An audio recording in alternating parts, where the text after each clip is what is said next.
Hi, I'm Ashley Cooley, a birth, baby, and sleep specialist and mom of 3. There's so much information out there, right? This show is dedicated to helping you clear out the noise so you can figure out what will work best for your baby and your family.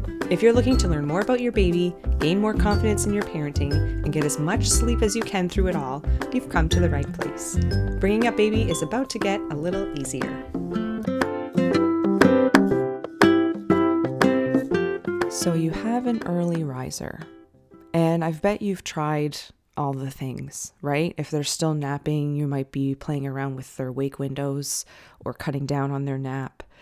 If they're a little bit older, you might be shuffling around their bedtime a little bit, seeing which one's going to be the right fit. What is going to keep this little kid of mine in bed or at least quiet until at least a reasonable time in the morning, which to me is, I say 6 a.m. I know 6 is still early for a lot of people, but hear me out. It's a pretty reasonable time to wake up in the morning for most kids based on, their sleep needs and when they're going to bed at night. So don't be mad. Don't shoot the messenger. But when I'm talking about early wake-ups, I'm talking about those wake-ups that happen well before 6 o'clock. And you're probably trying all of the things, like I said, whether it's wake windows, whether it's bedtime, whether it's cutting down or cutting out the nap, depending on their age. Maybe it's their sleep environment. You're making sure it's nice and dark and comfortable, that you're doing a consistent pre-sleep routine. It's getting them all set up and ready for sleep. But yet no matter what you do, they keep waking up early. Like what is that? Could be 4:35, 5:15, anything. I don't know. But if it's before 6 o'clock, we want those kiddos to try to get as much sleep as they can. So maybe you started Googling. Maybe you've come across something they call a wake-up clock. And that's what I'm going to talk about today because I do like a wake-up clock. I think they can be very helpful, but they're not magic and they won't work like magic. If they do work like magic, it's usually just for the first couple of nights, maybe a week tops. But I firmly believe that these wake-up clocks, whether you already have one or you've been using one and feel like it's not working or it's not working well enough, or you might be in the market for one, first of all, and I do want to say you don't have to get one of these, so please don't take this to mean that if you have a child who sleeps, you need a wake-up clock. You don't, but it can be helpful for lots of kids for lots of reasons. So it's not going to work like magic, so that's why we want to have a bit of a plan, if you will. Not that we have to assume things are going to go badly, but we want to make sure that this clock is going to work for us, work for our child or children. So I'm gonna explain kind of a plan that I often talk parents through when we're involving a wake-up clock and this is for kiddos really that are above the age of 2.5 at least, or older, because a baby is not going to get the concept of a wake-up clock. And even at the age of 2, it's still a bit young, I think, but 2.5, 3 for sure. But anyway, it's always worth a try. So we're going to talk about it. I'm going to share what I talk to clients and families about to help them get the most use out of their clocks. And I'm definitely going to be sharing the best tip there is out there for these wake-up clocks if you find they're not working for you, because every time I share this with clients, they're like, oh my gosh, I've never heard of that before. And oh my gosh, that makes so much sense. So I'm going to share that with you. And there'll be a little something for you there at the end if you listen all the way through, just in case if you need it. All right. So we have a wake-up clock. Doesn't matter which one it is. If it's one that has to have a light that stays on all night, I hope you can dim that as much as possible. Or if you can, try to see in the settings if you can turn that light off completely, because we still want to have it dark for a conducive sleep environment. Now, I know some older kiddos, maybe those over the age of 3, might be using a nightlight by now. So sure, maybe you use this as your nightlight too, but if it's one of those ones like the Grow clock, which I'm still a fan of, by the way, but it has a blue light when it's on at night. And so if you can turn that blue light off, because blue light is really the worst kind of light to have on for sleep. So when it's morning though, a light comes on. Now, the way that you can use this to your advantage is, first of all, when you're first introducing it to your child, or maybe you're reintroducing it, or maybe it's been in their room, but now we're going to have a little chit chat and talk about how we're going to use this clock to help us get a good night's sleep. And again, considering that they're not already getting too much sleep or they're getting enough sleep. We've tackled all those other potential reasons why they could be waking up really early in the morning. So if it's truly just, it's become a habit, we need to try to get them to get more sleep, whatever that is. So we're going to set the stage for them. We're going to show them that, hey, this is how the clock works. When it's off, it's time for sleep, or it's time to have our bodies resting in bed. I really like to use that term as opposed to like forcing sleep on them. But, you can have these kind of, for lack of a better term, ground rules around sleep in your home.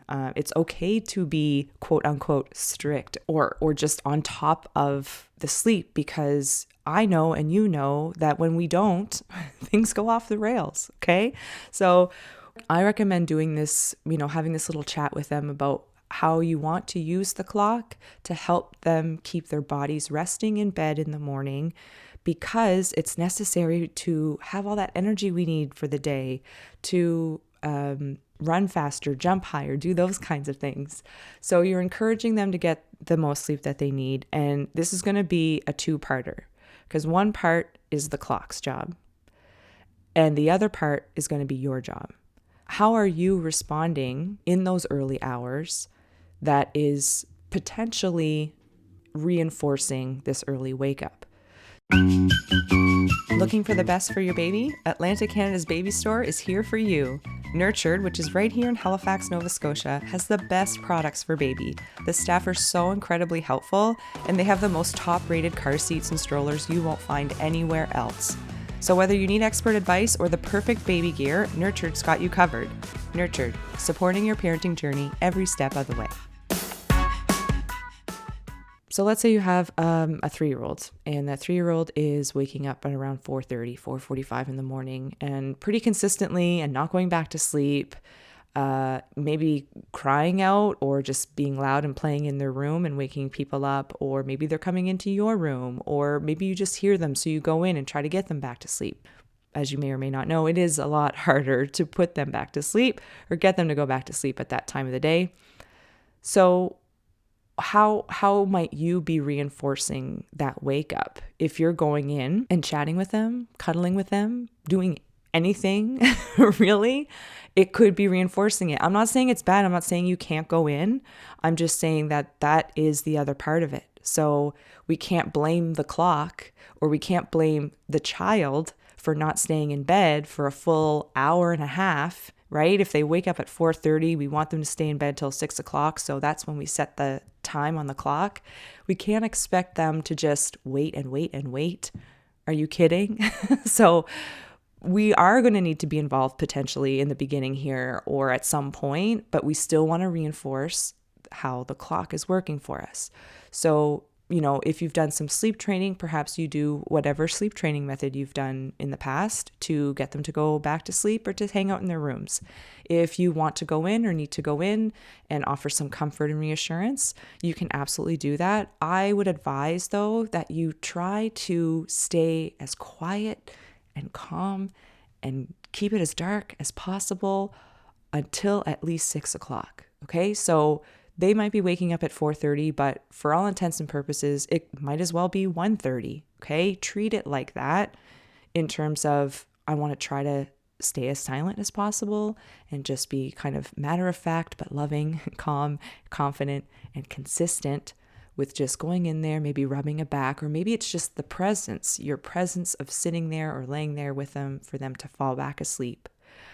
And let's say you do that at 4:30 in the morning. You go in the room, you sit down or lay down, and you're just there quietly, haven't really said anything, and are just encouraging them to go back to sleep because the light has not come on yet on the clock.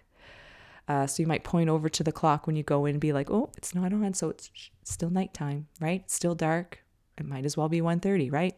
So you might be sitting in there and, they may or may not go back to sleep the first or second time you do this. But if you can stay consistent with very, very little to no interaction in the middle of the night and allowing the clock to do the job of, oh, now it's morning time. Now it's time to get up and get moving and get started with our day. So whether you're in the room with your child or not, that is what you are encouraging. And now I know what you're thinking.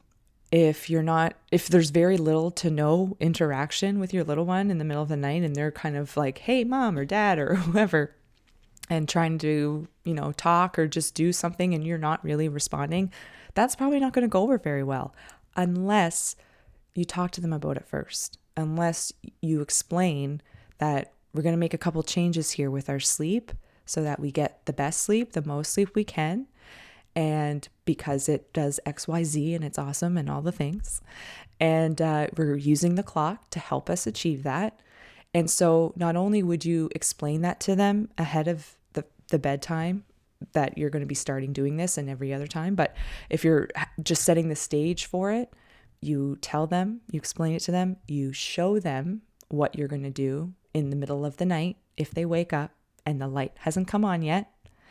And then so that you kind of role play it with them basically. And that means that it's not going to be like 4:30 in the morning, that first night / morning that you're trying to get the clock working for you and you're doing something different. And they're like, hey, what's going on? This is not the usual. Like, do you expect them to go back to sleep in that scenario? I don't. So set the stage, role play it, explain it. And now it's time to be consistent with that plan. Now, this tip is going to be particularly helpful, especially if you find that you can't just sit in the room with your little one until it's 6 o'clock. Could be for a variety of reasons, okay? If you're not able to or willing to, or you just find it doesn't work for your little one or for yourself, then what you can do, and this sounds crazy, but it works. Let's say they wake up at 4:30 in the morning and it's been pretty consistent. And so you decide, okay, I'm going to use this clock and we're going to tell them that we only get up when the light turns on or when it turns yellow or whatever it is. And you're going to set that time for 4:32 a.m. And the reason you're going to do that is because you need to get your little one to trust the clock first. Okay? Trust that it is going to tell them when it's time to get out. Because I'll tell you what, they're not going to sit in there for an hour and a half waiting for it to come on. They don't know how long 2 minutes is either. So you might actually do like 4:31. I'm talking get as close to the time that they actually are waking up at. And it's not going to wake them up, okay? This light coming on. So it's not an alarm clock or a noise that's happening. So the light will just happen to be on when they wake up. Or if they're just waking up at their usual time, they wait just a minute or two and boom, there's the light. So now I can trust the light. So now after a few nights of doing that, you're now going to push it a couple more minutes. So you do that in combination with your plan and your approach and the role play and being consistent, and that clock is probably going to work wonders for you. Okay, now before we go, if you need help figuring out what this plan is going to be, how are you going to sit in the room if they are jumping up and down and doing all the things? Or what could that language sound like? What are some other tools we could use? If you need help creating a solid plan, I have something for you. It's called the Big Kid Sleep Class. This is for kiddos that are no longer in a crib, okay? They may or may not be napping, but they're older kiddos, let's say 2.5, 3 years of age and older. And this Big Kid Sleep Class is already pre-recorded and ready for you to watch right after your purchase, but it is going to cover everything that I cover in a consultation with those big kids, from the language to use, to the plan to put in place, to how to role play it, how to stay consistent, and how to troubleshoot if a couple things aren't really going as planned. So this class is for you on birthbabysleep.ca. Go under the classes tab, scroll down a little bit. It's called the Big Kids Sleep Class. I will put the link right in the show notes. And use code BUB, B-U-B, for 15% off. Trust me, this class is well worth it. Okay, guys, until next time, happy sleeping. If you're looking for more information or support along your parenting journey, check out birthbabysleep.ca. That's where you're going to find prenatal classes, postpartum and new baby resources, and sleep support during the childhood years. Lastly, but certainly not least, if you got something out of this episode or our show in general, leaving a rating or a quick review goes a really long way to helping others find us. So please consider leaving one. That's all for now. I'm Ashley Cooley, and we'll see you back here next time.